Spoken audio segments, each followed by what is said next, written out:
Selanjutnya, pembacaan salawat Nabi yang akan dipimpin oleh tim Hadrah Ruhul Kafi Remaja Masjid Agung Bambu Salam, Kota Sabah. Para hadirin kami mohon untuk berdiri.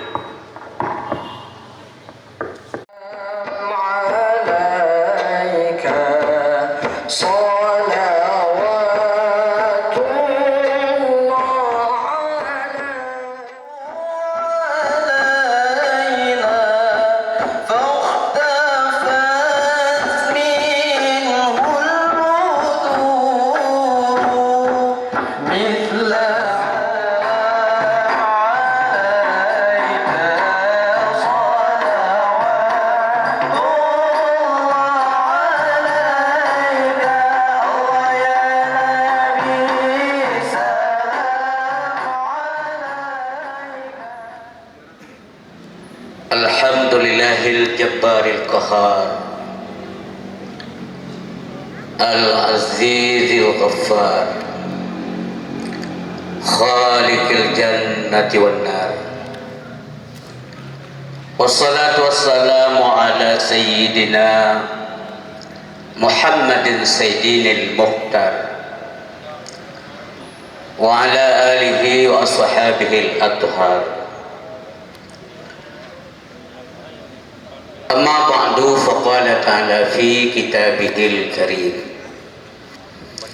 A'udzu billahi minasy syaithanir rajim. Bismillahirrahmanirrahim. May yuti'ir rasul faqad ata'a Allah.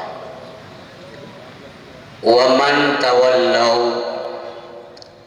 fama arsalna. Lagi kalimat yang akan saya katakan, ya Allah, berikanlah semua yang hadir pada malam ini menjadi penghuni surga-Mu ya Allah.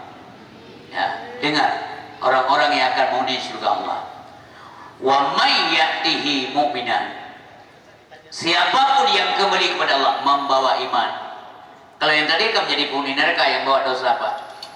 Wa may ya'tihi mu'minan, siapapun yang hadir menjumpai Allah membawa bekal iman. Jannatul adnin, itulah surga adnin.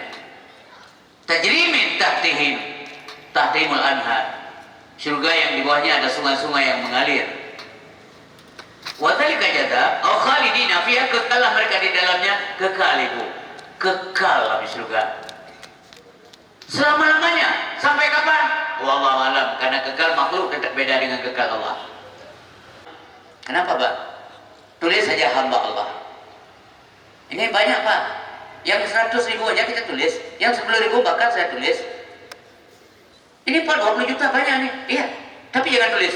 Tulis saja hamba Allah 20 juta. Mengapa demikian, Pak? Saya ingin ikhlas. Timbul pertanyaan, apakah yang tulis itu nggak ada ikhlas? Penanya mana? Itu masih ditulis atau tidak terserah panitia. Kenapa ditulis? Memudahkan kinerja panitia, kan cara kerja kan begitu. Kalau sempat ada pengumuman nggak ada ditulis, nggak ada diumumkan, orang jadi curiga. Ini udah berbulan-bulan jadi semangat, kok nggak ada pengumuman ini? Mau diumumkan apa, tulisan aja nggak ada. Ini cara panitia, cara kerja panitia nggak ada, jangan dipersoalkan. Tapi bapak ini katanya begini, jangan tulis supaya tetap ikhlas saya. Oke, boleh. Memang menurut Nabi, bersedekah di hadapan orang banyak, ada di depan umum, bagus.